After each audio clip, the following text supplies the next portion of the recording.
เริ่มพี่น้องเอ้ยกำลังกางโต๊ะกางเต้นขึ้นจ้า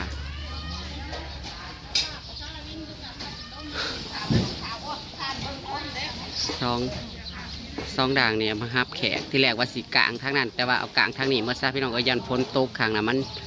เป็นดินเปื้อนดินต่มแล้วยันมันเปื้อนแล้วใส่ทางนี้ซามันเป็นหยาในมันสิบบเพราะว่ามันกับบ่ง่ายดอกพ้นโต๊ะพ้นทางกะเลยมากางทางนี้เบิดส่วนคล้องอันนี้ก็เอาลงไว้หนีละไว้ให้เบาเอื้อเพิ่นมาจัดเพิ่นเองเพราะว่าข้างในบ่แม่นคนมาอยู่ดอกสวัสดีอีกรอบด้วยจ้าพี่น้องจีน่ะสวัสดีค่ะโอ้ยนางหาวอยู่ใช้แต่งตัวสวยนะได้แต่งตัวสวยเพิ่นเบาเอื้อก็น้ำก็มาแล้ว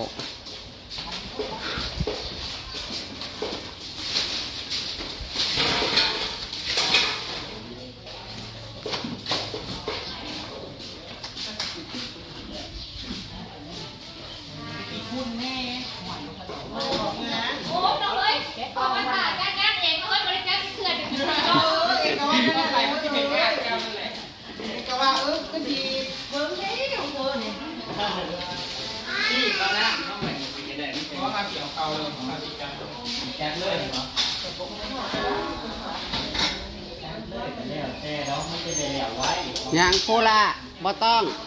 อยู่นี่แล้วกวนอาบน้ำให้แล้วบ่ต้องไปใส่เดี๋ยวจะเอาข้าวมาให้กินนี่นี่แล้วลงผูกนะครับผูกแซนพอดีอันจ้าผู้ใดมียังก็ถือมานำเด้อมาซอยนั่นอันนี้ทีมแม่ครัวกำลังเตรียมท้องเห็ดดำข้าวปุ้นเป็นพี่น้องเลยปลานิ้นใส่กับอันนั้นน้ำโอเป็ดนี่ไหนเฮ็ดแตนถ้าพอ30 โลกันถึงลาบนี่นะแต่มื้อแล้วสิเฮ็ดไปไม่รอบแล้วอันใดอันน้ำข้าวปุ้นนะแดงเด้จ้ามอบให้ร้านไผ่เฮ็ดโลดอันนี้ก็บักฟงบักฟักสวัสดีทีมงานเป่าบักฟักไว้พี่น้องเอ้ยแน่ว่าสิโทรบอกให้ร้านเก็บพักไว้ฮะบัตรเสิร์ชบริมีแต่บัตรส่วนบริมีบัตรเสิร์ชนะFC ว่าโอ้ยงานบ่ใหญ่บ่เจเบิ่งหมอกับเบอร์50-60เลยโอ้ยใหญ่แต่หมอใส่ครึ่งนึงดอกใหญ่แต่หมออันนี้หมอนำกระปุ้นซื้อ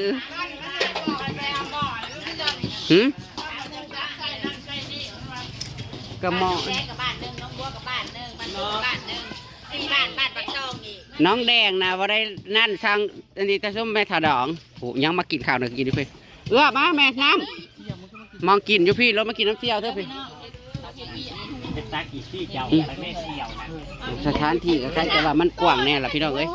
ตกลงแล้วกระตินเฮากระสิกลางทางนี้เบิดอากาศในงานเด้อจ้าพี่น้องเอ้ยข้าเจ้าหักยายตูนหักว่าดับแต่อยู่สวรรค์เอาเลยเต้นผู้ใหม่เขายับเขาไปฝุ่นหมอมันบ่เพียงบรรณามันก็โฮมเขาใช้กันเด้อเฮ้ยบรรณาโฮมแรงๆมามันก็โฮมเฮือนง่ายๆโลดมันจังเห็นแขกใครมาคันอยู่ทางพุ่นผัดแคบเพราะเขาจอดรถจอดล้างซะหรือให้ข่อยย้ำนั่นสิถึงเอาเครื่องย่ำไม่ได้เครื่องอยู่คุณนั่นสิโทรสั่งไอ้ร้านอันคอยสบายนี่เขาก็จะกินที่มือเจ้าถ้าตอนนี้นะฐานแม่เบี้ยมาขูดบักข้าวอยู่เดี๋ยวนี้นั่นเอาบดเลยยาจ้ะน้ำกับฝุ่นเขาผ่ายังบดน่าจะเขาผ่าเพิ่นมาที่มาแต่เช้าก้อนโลดตัวนั้นนะหากินข้าวซะก่อนหาข้าวให้มูกินกันนะ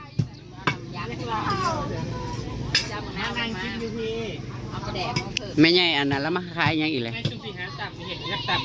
โอ้ยโตอันเฮาสีไว้ต่ำนะโอ้ยังบ่ได้เอามาอยู่นี่ปะเอาโตใหม่คือมาอลังการแท้ปูนบอดี้สแลมนั่นบ่นักร้องไทยปูมองกินข้าวนะครับพี่น้องเอ้ยพากันมานั่งกินอยู่นี่ว่าแล้วกับภาษาได้กินสิจำน้ำสะก้อนมาสิ อันกระเพาะขึ้นมันแม่นนังหักโอ้ยลม อันเจ้าอัน ลมนั่นนี่คือสิบ่ตกดอกฝน ไว้ในเด้อขาเต็ง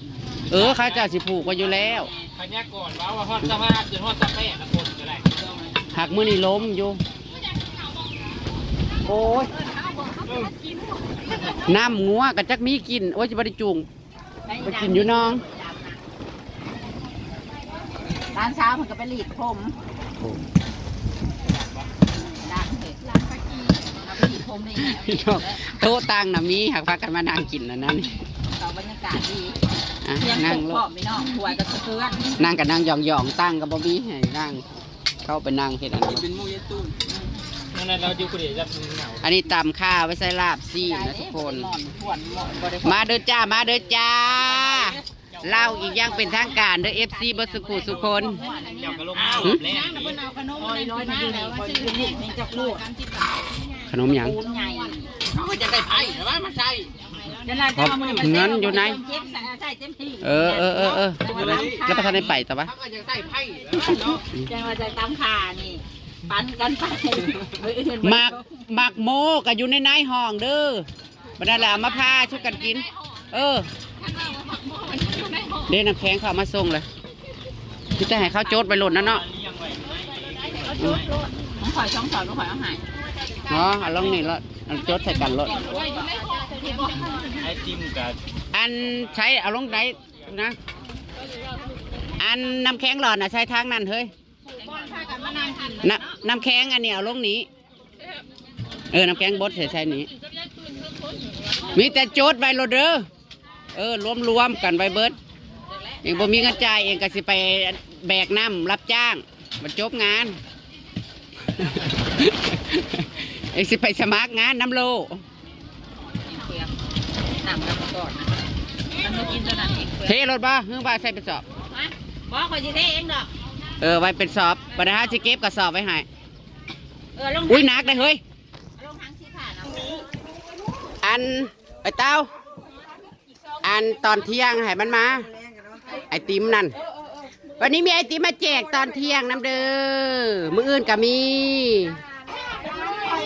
ผู้ใดเป็นหวัดเป็นไอบ่ได้กินพอดีแล้วตอนเที่ยงให้หมูมาโฮมกัน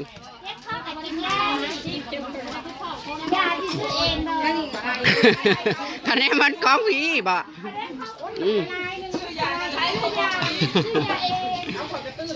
นี่ก็ปอกฝักปอกเฟิกไว้พี่น้องใส่แกงซีน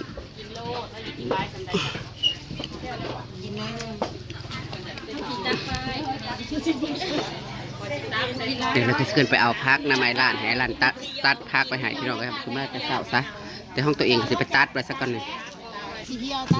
ผู้หนึ่งผู้นั่นผู้นี่เอาถือเอามาซอยแล้วก็ไล่เติบจะได้พี่น้องน้อยๆกระสุนจะไม่ได้ซื้อผู้เละพักติ้วเดี๋ยวในนี่ก็มีไม่ได้ไปเก็บหมูแบบไม่ซอยแล้วซอยไก่ผู้ได้โตหนึ่งจะกินหมูปิ้นกินหมูปิ้นกินโอเป็ดสักก่อนตอนเช้าอยากกินน้ำสวรรค์วางทางใจรูปแล้วน้ำตัวนี้น้ำวันนี้น้ำมันเอาไว้หันนี่ยกไม้กระทั่งแม่ครัวพี่ฮะเพราะว่าเขาสิเอาโต๊ะหินอ่อนออกมาไว้วางนี่เด้ยกน้ำมาไว้ทั้งพี่นะซุกสรุปกลับไปให้เพื่อนเอาเต็นท์มาอีกอันนึงพี่น้องเอ้ยเอามาใส่ขางอย่ามันบ่พอ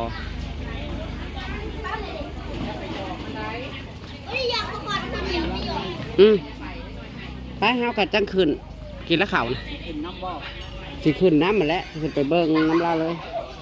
จะตุนขึ้นเลยบ่ไปเขาต่ำทางหันไป